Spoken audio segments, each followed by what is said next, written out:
Hello students, welcome to maths corner by Vinita. आज हम discuss करेंगे क्लास 9 का chapter number 4 linear equations in two variables. तो यहाँ पे हम इस वीडियो के अंदर एक्सरसाइज जो हमारी 4.1 है उसका पूरा सॉल्यूशन करेंगे एंड विद इंट्रोडक्शन करेंगे। तो सबसे पहले हम इंट्रोडक्शन देखते हैं इस चैप्टर का। क्या है इसका इंट्रोडक्शन? तो यहाँ पे हमारे लिए बेसिकली क्या है, टू वेरिएबल्स की इक्वेशन के बारे में हमें डिस्कस करना है। कैसे करेंगे? यहाँ मैंने लिखा हुआ है the standard form of the linear equation. तो स्टैंडर्ड फॉर्म क्या होती है? ये है ax plus by plus c equal to 0। तो इसका मतलब कोई भी क्वेश्चन होगा जो अगर इस फॉर्म के अंदर है तो उसको हम क्या बोलेंगे?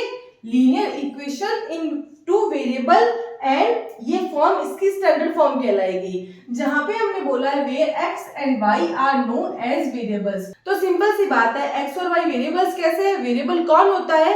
वेरिएबल वो होता है जो चेंजेबल होता है। मतलब मैं x की जगह 2 रख सकती हूँ, 3 रख सकती हूँ, 1/2 रख सकती हूँ, कुछ भी रख सकती हूँ। बट यहाँ पे जो a and b and c है ये कांस्टेंट है। कांस्टेंट का मतलब यहाँ पे अगर 1 है तो 1 ही रहेगा, b की वैल्यू 2 है तो 2 ही रहेगी, c की वैल्यू -2 है तो वो -2 ही रहेगी। ये होता है सिंपल सा फैक्ट हमारा इस इक्वेशन को लेके। इसके बेस्ड हमारा पहला क्वेश्चन है एक्सरसाइज का फर्स्ट क्वेश्चन। क्या कहता है?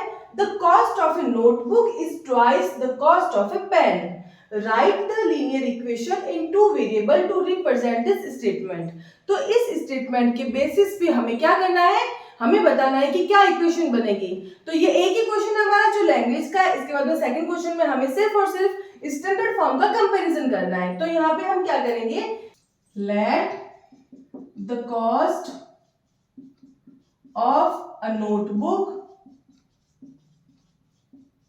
Equals to x। रुपीज है तो रुपीज कर देंगे आगे, and the cost of a pen equals to ₹y। इसको x लेट कर लिया हमने, इसको y लेट कर लिया। अब हमें क्वेश्चन की लैंग्वेज समझनी है। क्या कह रहा है क्वेश्चन? क्वेश्चन बोल रहा है the cost of a notebook is twice. Twice कौन है? नोटबुक की कॉस्ट है ना, वो ट्वाइस है। किससे है? पेन की कॉस्ट से। तो इसका मतलब पेन की कॉस्ट के आगे हमें 2 लगाना है, बिकॉज पेन की कॉस्ट की 2 टाइम है हमारी नोटबुक की। सिंपल सी बात है, हमारा पेन क्या होता है? कम रेट का ही होता है और नोटबुक ज्यादा रेट की होती है। तो कॉमन सेंस से भी हो सकता है। तो इसका मतलब इक्वेशन क्या बन सकती है? x हमारी क्या है? नोटबुक, इक्वल में y लिखा पहले मैंने। अब मुझे कहाँ 2 लगाना ये डिसाइड करना बहुत इंपॉर्टेंट है। ये तो हमारे पास एक ही क्वेश्चन है इस एक्सरसाइज के अंदर, बट ऐसे बहुत वैरायटी के क्वेश्चंस होते हैं तो हम उनमें कंफ्यूज हो जाते हैं कि किसके आगे 2 लगाए, किसके आगे 2 ना लगाए। तो इसको मैं थोड़ा सा एग्जांपल से बताती हूँ आपको। जैसे मैं बोलूं आपके पास में एक चॉकलेट है 5 रुपीज की और एक चॉकलेट है 20 रुपीज की, ठीक है। और मेरा स्टेटमेंट क्या है? स्टेटमेंट को ध्यान से सुनना। स्टेटमेंट ये बोल रहा है कि ये जो बड़ी वाली चॉकलेट है वो छोटी वाली चॉकलेट की 4 टाइम्स है। मैंने क्या बोला है? जो बड़ी वाली चॉकलेट है वो छोटी वाली चॉकलेट की 4 टाइम्स है। इसका क्या मतलब हुआ? ये वाली है, इसके आगे मैं 4 लिखूंगी या इसके आगे 4 लिखूंगी? मुझे इक्वेशन को बैलेंस करना है। तो मैं अगर यहाँ इक्वल लगाऊंगी तो मुझे यहाँ मल्टीप्लाई 4 लिखना पड़ेगा ना, ताकि 5 4s are 20 होगा। तो इक्वेशन बैलेंस हुई या नहीं हुई? 20 इक्वल्स टू 20 हुआ ना। वैसे का वैसे यहाँ मैंने पहले लिखा x इक्वल टू y। अब आप खुद सोचोगे कि ये बोल रहा है नोटबुक जो है ना वो ट्वाइस है। ये ट्वाइस है, ऑलरेडी है। किससे है? पेन से है। तो मुझे पेन के आगे 2 लगाना पड़ेगा। Is it clear? इसका मतलब हमारी इक्वेशन क्या बनी? x equal to 2y। But हमें स्टैंडर्ड फॉर्म को फॉलो करना है। x का x पड़ा है, इसको इधर लेके आएंगे तो माइनस का 2y हो जाएगा। प्लस में कुछ नहीं है तो 0 ही है, और इक्वल में भी कुछ नहीं है तो 0 है। तो ये हमारा इस क्वेश्चन का आंसर हो जाएगा। ओके, अब आते हैं हमारे एक्सरसाइज के क्वेश्चन नंबर 2 पे। क्वेश्चन नंबर 2 हमें क्या बोल रहा है? Express the following in form ax plus by plus c equal to 0। इसका मतलब ये हमें स्टैंडर्ड फॉर्म की बात कर रहा है। तो मैंने पूरा क्वेश्चन नहीं लिखा है क्योंकि वो आपकी बुक में है। तो आपको सिर्फ और सिर्फ सॉल्यूशन पे फोकस करना है। सॉल्यूशन कैसे करना है बस ये देखना है। तो हमारा फर्स्ट होगा, इसको कैसे सॉल्व करेंगे? 2x प्लस 3y, और हमारी स्टैंडर्ड फॉर्म क्या होती है, इधर c होता है, इसका मतलब मुझे इधर शिफ्ट करना पड़ेगा, माइनस 9.35 के ऊपर बार, बार का मतलब होता है रिपीटेटिव, मतलब 5 कंटिन्यूअसली आ रहा है, तो इसके ऊपर हमने बार लगा दिया ताकि स्टॉप हो जाएगा एक जगह पे, ओके। तो इसका मतलब यहाँ इक्वल में 0। तो कंपैरिजन करेंगे इसको कौन सी फॉर्म से, इससे ax plus by plus c equals to 0। Compare करके हमें बताना है what is the value of a, b and c। तो देख सकते हैं हम आराम से, comparing the given equation with standard form, क्या होगा, a equals to 2, b equals to 3 and c equals to minus का 9.35 के ऊपर बार। सबसे ज्यादा इंपॉर्टेंट यहाँ बात यही है कि जो साइन यहाँ होगा वो विद साइन अपनी वैल्यू को लेके आएगा।